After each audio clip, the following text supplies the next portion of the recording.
The weight and velocity of the projectiles was so enormous that it shattered the Gulf ice and opened up yawning gaps, and whole Russian companies disappeared through these holes in the ice. The Finns' desperate resistance continued with a ferocity that masked a steadily diminishing capacity. By March 12th, they had almost no more ammunition. At noon on March 13th, the word spread along the line. An armistice had been signed. The brutal 105-day war was over. If a fly had been in the air, he would have heard its buzz. Not a single shot. Dead silence. I did not believe such a thing was possible. Then, people started to regain their senses. Started throwing hats and all kinds of stuff in the air. Almost nothing remained of our battalion. Front line is front line. All I felt was indifference. What do I remember most from that war? It was the incompetence of our army. It could not even deal with a handful of Finns. They showed us how to fight a war. Gunnar Latio, leading a column back toward Finland's newly negotiated border, decided to stop to check on his men. Lähdin hiihtämään sitten taaksepäin ja pysähdyin yhden tien vieden vähälle korkeammalle penkalle ja pistin suksen sauvat kainaloihin ja jäin katselemaan siinä poikia, kun ja heilautin kättä varmaan heille siinä, kun partaalina meni ohitte. Ja sitten minä nukahdin. That's where his men found him. Latio remembers his dream.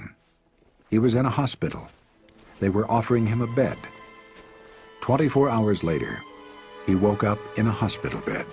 Ja olen onnellinen siitä, että sota päättyi sillä tavalla ja sillä hetkellä, sillä me olimme kaikki niin loppuun ajettuja kuin ikinä voi olla. Our company commander told us, the war is over. After that, he met a Finnish company commander in no man's land.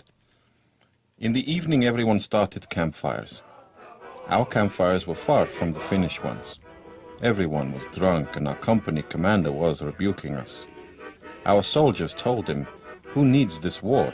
Do Finns need this war? No one needs it, neither us nor Finns.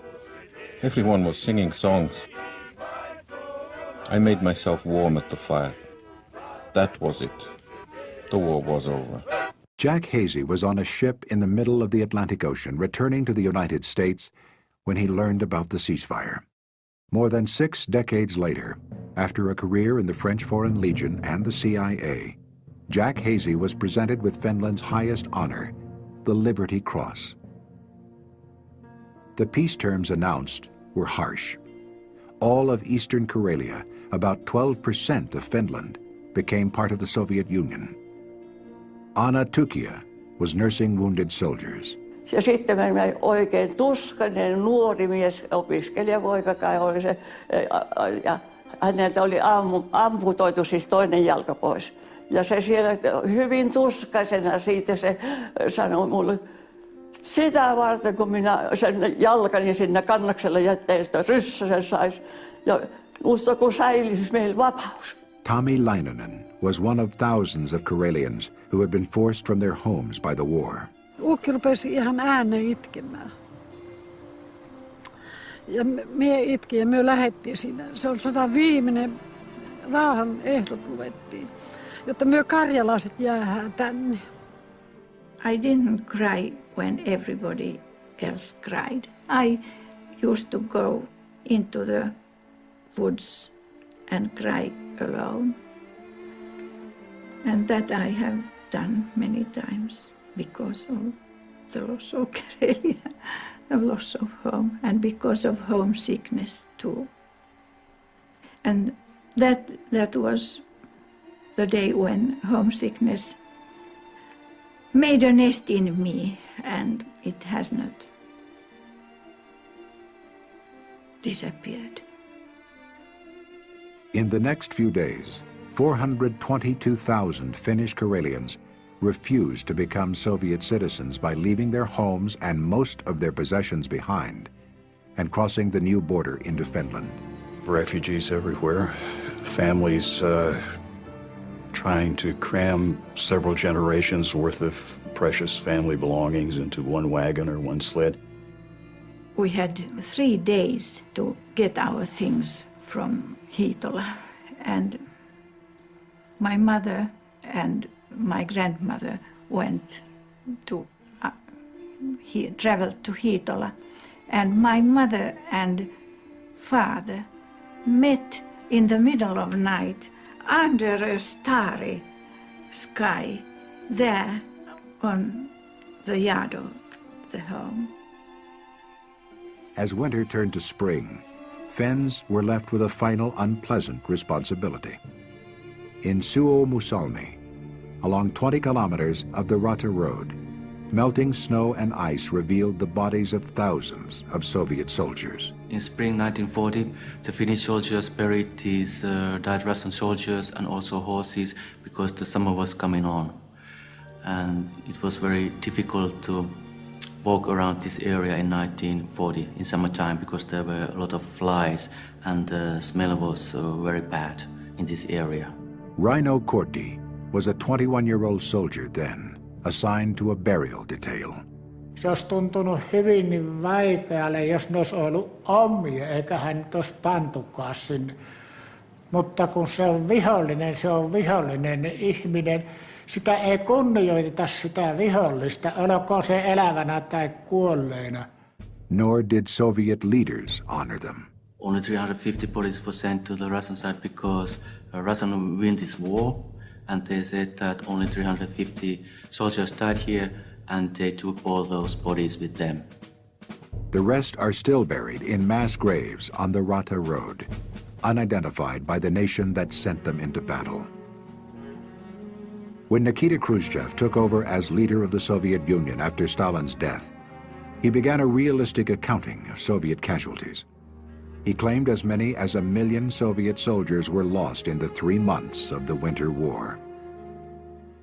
Since then, some historians have disputed Khrushchev's numbers. Few have challenged his conclusion the Winter War had unintended consequences. A victory at such a cost was actually a moral defeat. Our people never knew we had suffered a moral defeat because they were never told the truth. All of us, and Stalin first and foremost, sensed in our victory a defeat by the Finns. It was a dangerous defeat because it encouraged our enemy's conviction that the Soviet Union was a colossus with feet of clay. In short, our miserable conduct of the Finnish campaign encouraged Hitler in his plans for the Blitzkrieg, his Operation Barbarossa. Stalin's perception of the threat to Leningrad turned out to be completely in the wrong direction, because when the threat came, it was from the Wehrmacht divisions pushing up through Poland and the Baltic states rather than from the Finns. It's quite possible that had Stalin not had the lessons of the Winter War, that his army would have been even in poorer shape when Hitler attacked, and that Hitler actually might have managed to take Moscow. Since the collapse of the Soviet Union, there has been a re-examination of this cataclysmic conflict. It was in 1988 when the Russians said that they start the Winter War. And before that, they said that the Finns started the Winter War. Most Russian people don't know anything about Winter War. They have white pages on their history.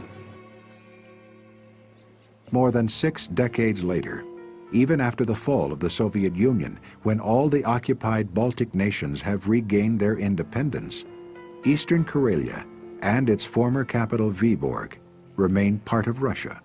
I'm waiting for Karelia to be returned to us so that I could take my grandchildren there and show that this is my original home district, and it has belonged to the neighbor for some time, but now it's again ours.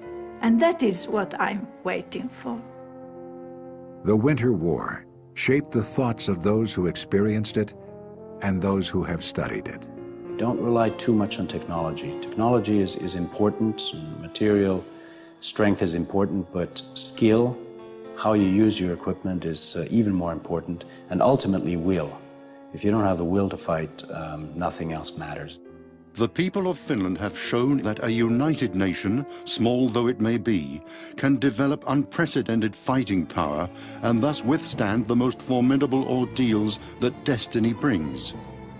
By closing ranks at the moment of peril, the people of Finland earned for themselves the right to continue to live their own independent lives within the family of free peoples. Finland won. Because had Finland lost, she would have been occupied by the Soviets and she would have been like Estonia, which actually gave way to Stalin's demands and was occupied. And so in this sense, Finland won, obviously. Nature has tried, but cannot conceal the old battlefields, the anti-tank traps, the blasted bunkers, unexploded shells, the unburied human remains. On the old battlefields, a new generation of Russians and Finns meet, not to renew a war, but to remember, reliving the past, shaping the future.